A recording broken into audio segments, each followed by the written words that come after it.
अस्सलाम वालेकुम दोस्तों, मैं हूं मज़हर शेख और आप देख रहे हैं अशरफी न्यूज़। दोस्तों, अहमदाबाद में सुन्नी मुस्लिम वक़फ़ कमेटी की जानिब से एक प्रोग्राम का आयोजन किया गया। इस प्रोग्राम में वक़फ़ गाइड के नाम से एक किताब का विमोचन किया गया।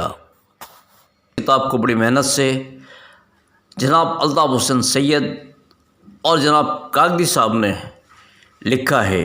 इस किताब के ज़रिए कई ट्रस्टी और कई मस्जिद के मुतल्ली ऐसे हैं जिन्हें दुकानदार या मकान में रहने वाले भाड़वात किराया नहीं दे रहे हैं या किराया नहीं बढ़ा रहे हैं, उनके ख़िलाफ़ किस तरीके से कानूनन तरीके से कार्रवाई करनी चाहिए, इसका ब्यौरा दिया हुआ है। दोस्तों, साथ ही साथ इस प्रोग्राम में 48 कोरोना वॉरियर्स को सर्टिफिकेट और एवॉर्ड देकर नवाजा गया, जिनमें पीआई लालीवाला साहब शाहपुर के पीआई, साथ ही साथ कई डॉक्टर मेंबरान, पत्रकार और ख़ासकर सबसे बड़ी खिदमत देने वाले ऑक्सीजन सप्लायर और जो कब्र खोदने वाले थे, ऐसे लोगों को भी सर्टिफिकेट देकर और एवॉर्ड देकर नवाजा गया, उनकी हौसला अफजाई की गई। इस प्रोग्राम की सबसे बड़ी खूबसूरती थी कि यहाँ पर मज़हब का कोई भेदभाव नहीं था। हर कौम के लोगों ने इस प्रोग्राम में शिरकत की और हर कौम के लोगों को इसमें नवाजा भी गया। ऐसे मौके पर वक़फ़ ट्रिब्यूनल के जज जनाब शेख साहब हाजिर रहे। तो इमामोनी तनख्वाह खूब ज ओછી છે। એની ખિદમત કરે છે, જેનાથી દીન આપણો આગળ વધે છે અને જેના કારણે આપણી દિનની સલામતી રહેલી છે। તો એવા ઇમામોને ભરપૂર તનખ્વાહ આપવી જોઈએ। તો સારા ઇમામ કોમને મળે છે। જો ઇમામ ભૂખ્યો હોય અને આપણે એની પાસે દુઆની અપેક્ષા રાખીએ તો એ પણ નકામી છે। काफ़ी लोगों को पता नहीं होगा वक़्फ़ की मिल्कत क्या होती है, कैसे होती है, उसके लिए फिर बाद में मैं क्योंकि वक़्फ़ बहुत चला जाएगा। मगर वक़्फ़ की जो मिल्कत है उसका मैनेजमेंट किया जाता है, उसके मैनेजमेंट की आमदनी के थ्रू मस्जिदों को, दरगाहों को, रोज़ों को उसका मेंटेनेंस किया जाता है। ये एक उसका काम है। अहमदाबाद सुन्नी मुस्लिम वक़्फ़ कमेटी के पास 34 मस्जिद है, तकरीबन 5 कब्रस्तान है, मुझसे स्वाद कब्रस्तान, 4 जोड़ा कब्रस्तान जैसे बड़े कब्रस्तान हैं, 6 दरगाह शरीफ है, 3 रोज़े हैं, 2 गुजरे हैं। ये सब चीज़ें का मतलब मैनेजमेंट किया जाता है। यानी ये ऐसी कमेटी है कि जो इतनी सब बड़े लेवल पे काम करती है। अहमद शाह बादशाह के वक्त में अहमद शाह बादशाह कोई भूखा ना सोए, ये नियत से उन्होंने एक लंगर खाना स्टार्ट किया। वो लंगर खाना को अहमदाबाद सुन्नी मुस्लिम वक़्फ़ कमेटी, वो जो मतलब मैं कहता हूँ वो एक हेरिटेज, लिविंग हेरिटेज इसको बोलते हैं। हेरिटेज को 100 साल से, यानी 100 साल से भी ज़्यादा साल हो गए, उसको अहमदाबाद सुन्नी मुस्लिम वक़्फ़ कमेटी वो लंगर खाना उसको चलाती है। आज डेली शाम को 4 बजे गरीबों को खिचड़ी तकसीम की जाती है। अहमद साहब काफ़ी कुछ है, तकरीबन ऐसी 900 को प्रॉपर्टी वक़्फ़ की और प्रॉपर्टी के आमदनी से, जैसे आप आज तक सुनते होंगे वो आमदनी में काफ़ी बड़ा हुआ, उसमें से मैनेजमेंट किया जाता है। और निज़ाम औक़ाफ़ करके वक़्फ़ अवेयरनेस प्रोग्राम हम लोग ने स्टार्ट किया है, उसमें इकबाल शेख साहब ने लोग काफ़ी अच्छा मूवमेंट में हम लोग को साथ दिया हुआ है। और वो मूवमेंट के तहत पूरे गुजरात में हम लोग एक मूवमेंट बनाई। उसके मूवमेंट के तहत आज देख सकते हैं कि दुबई से लोग आए हुए हैं, सूरत से लोग आए हुए हैं, नडियाद से लोग आए हुए हैं, बालासिनोर से लोग आए हुए हैं। ये मूवमेंट के तहत वहाँ उनको वक़्फ़ के थ्रू एम्पावर हुए और एम्पावर होने के बाद वजह से आज एक कौम को ताकत मिली हुई है। हर साल अल्हम्दुलिल्लाह इतना चंदा आता है कि हमारे पास पैसा सरप्लस बचता है। तो सरप्लस पैसा जो बचता है वो अहमदाबाद की जितने भी यतीम बच्चों की स्कूल से, उसके अंदर हम लोग सामने से जाते हैं और उनको बोलते हैं कि आप स्कूल के बच्चों का, यतीम बच्चों का लिस्ट दीजिए। उसको एवरी ईयर हम लोग 8 से 10 लाख रुपये अहमदाबाद के लावारिस मैयत का भी मतलब में रिस्पॉन्सिबिलिटी हम लोग देते हैं। लावारिस मैयत जो भी मिलती है उसको मतलब में हम लोग मतलब में उसको भी काम करते हैं।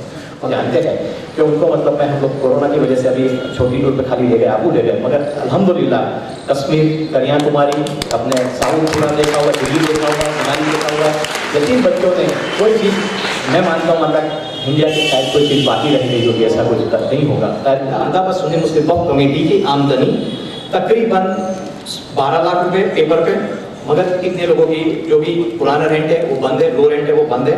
तो 9 लाख रुपए के करीब अहमदाबाद सुन्नी मुस्लिम वक़्फ़ कमेटी की ऑफिशियल आवक आज हो चुकी है। जो 2009 में हम लोग ट्रस्टी बन के आए थे, तकरीबन वो आवक थी सिर्फ 65,000 रुपये। 65,000 रुपये को आज 9 लाख रुपये में हम लोग पहुंचा दें, उसके सबसे ताली के हकदार हमारा स्टाफ है, सैयद साहब है और हमारी लीगल टीम है। मैं आज कहूँगा कि बंदे को कोई बाहर ने यही बोला कि चोर लोग इकट्ठा हुए हैं। उन्होंने पूछा क्यों आप ऐसा कहते हो? कि हमारी किराया 300 रुपये था, ये लोग 60,000 रुपये मांग रहे हैं, इसलिए चोर है। इसीलिए हम लोगों की नजर में चोर बन जाते हैं, 300 के 60,000 मांगते इसलिए चोर बन जाते हैं। ऐसा नहीं बोलते हैं कि गलती की है, गलत वो लोग हैं उसके बावजूद चोर हमको बोलते हैं। ऐसे लोगों को हम लोग बोलते हैं आओ टेबल पे बैठो। और अल्हम्दुलिल्लाह काफी लोग दिल के साफ है, आके समझते हैं, ये सिस्टम को समझते हैं। उसके बाद अल्हम्दुलिल्लाह हमारे को इतना बोलते हैं कि कुछ भी काम हो तो बोलना। बेशक जब ट्रांसपेरेंसी से यहाँ आते हैं, देखते हैं, समझते हैं, तो उसकी हमारी इज्जत करते हैं। और वो इज्जत के सबसे हकदार आप लोगों ने जिस तरह से मतलब हेल्प की, उससे हम लोग ये काम कर सके, लोगों की नजर में दिखा।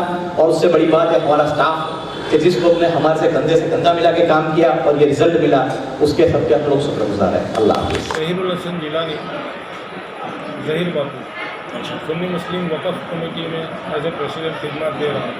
अच्छा, 10 साल पहले जब हम यहाँ आए, टोटल ये जो 900 प्रॉपर्टीज़ है वक़फ़, उसका फिजिकल किराया था 68,000 और खर्च उस वक्त का करीब 3 लाख रुपये।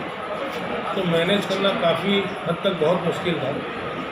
आज की सिचुएशन ये है, 10 साल की मेहनत के बाद और ट्रिब्यूनल के ताउन के बाद, लोगों के ताउन के बाद, ट्रिब्यूनल की खिदमत के बाद, कि हम लोग करीब 9.5 लाख के करीब किराया हमारा हो चुका है। लेकिन आज भी हम लोग थोड़े पीछे हैं क्योंकि 12 लाख रुपया खर्च है हमारे। तो ये है कि मेरा पर्सनल तजुर्बा ये है और मेरी पर्सनल सोच ये है कि किराएदार को अवैध करने में हम लोग काफ़ी पीछे रह गए थे। ये जो प्रोग्राम आज आए अल्हम्दुलिल्लाह मुनक्कद हुआ, तो ये ऐसे प्रोग्राम्स अगर पिछले सालों से होते रहते तो शायद ये किराए पहले भी बढ़ चुके होते। लोगों के जहनों में एक बात ये थी कि वक़फ़ की प्रॉपर्टी तो गरीबों की प्रॉपर्टी है, गरीबों के लिए ही है, तो वो लोग किराए बढ़ाने की बात सोच भी नहीं सकते थे। हालांकि कॉन्सेप्ट ये नहीं है, वक़फ़ की प्रॉपर्टी इसकी इनकम से मस्जिद, दरगाह, कब्रिस्तान वगैरह का निज़ामत चलाने का है। ये पता ही नहीं था लोगों को। जब ये सब प्रोग्राम्स करके वक़फ़ कमेटी में जब हम लोग आए, हमने अवेयर किया लोगों को कि ये खर्च से मस्जिद के निज़ामात चलते हैं, मौलाना बाकी साहब फराज के सैलरी निकलती है, लाइट बिल का खर्च निकलता है, तो बहुत सारे लोगों ने हमें ताउन भी किया और किराया बढ़ाने में तैयार भी हुए। लेकिन बहुत सारे ऐसे भी हैं जो बिल्कुल तैयार नहीं है। उसके बाद 2014 के बाद 2019 में ट्रिब्यूनल ने जो लैंडमार्क फैसले दिए, उससे हमें काफ़ी फ़ायदा और ट्रस्टों को भी इंशाल्लाह इससे फ़ायदा है। ट्रिब्यूनल के जजमेंट के बाद ऑब्वियसली लोग पैसा बचाने के लिए कोई ना कोई रास्ता तो निकालेंगे। हाई कोर्ट जाते हैं, हाई कोर्ट जाकर हाई कोर्ट उसे स्टे देगी या उसे वापस ट्रिब्यूनल में रेफ़र करेगी, वो जो भी होगा देखा जाएगा। लेकिन पर्सनल हमारा ये अवाम का ये होना चाहिए कि जो ट्रिब्यूनल के जजमेंट को चैलेंज करता है, अवाम को उनको चैलेंज करना चाहिए, क्योंकि ये अल्लाह की प्रॉपर्टी है, मोमिनों की प्रॉपर्टी है, मुसलमानों की प्रॉपर्टी है। इसका रख रखाव हम तमाम की जिम्मेदारी है। यहाँ पर सेक्रेटरी की हैसियत से काम करने में जो अनुभव मिला, जो जानने मिला, वो दूसरे ट्रस्ट को भी जानकारी मिले, वो हमारा उद्देश्य था और वो उद्देश्य के लिए ये बुक लिखी गई है। कई ऐसे ट्रस्ट हैं कि जिनको पूरा प्रोसीजर पता नहीं है, उनको गाइड करने वाले अगर मिले हैं तो वो बहुत अच्छे काम कर सकते हैं। इसलिए ये बुक लिखी गई है और उसको बेयर रूल्स नहीं दिया, हमने उसको FAQ के रूप में दिया, सवाल जवाब के रूप में दिया कि सामान्य इंसान जो वक़फ़ का किराएदार हो या तो फिर मुतवल्ली हो, तो एक कोई सवाल मगज में हो तो भाई PTR क्या है, उसका किराया किस तरह तय कर सकते हैं। वक़फ़ में अगर कोई वक़फ़ ट्रस्ट नहीं रजिस्ट्रेशन करवाता तो उसके ऊपर क्या एक्शन ले सकती है वक़फ़ बोर्ड, ऐसी सब जो चीज़ें हैं उसको हमने FAQ के रूप में दिया है। साथ में जो अगर ट्रस्ट वक़फ़ प्रॉपर्टीज़ के बारे में किराया बढ़ाने के लिए, दबाव दूर करने के लिए कुछ काम करना चाहती है तो उसके नोटिस के फॉर्मेट दिए हैं। दूसरे फॉर्म्स जो है गवर्नमेंट के, जैसे कि अगर लैंड ग्रैबिंग का केस करना हो तो वो लैंड ग्रैबिंग का भी जो फॉर्म है गुजरात सरकार का, वो फॉर्म दिया हुआ है।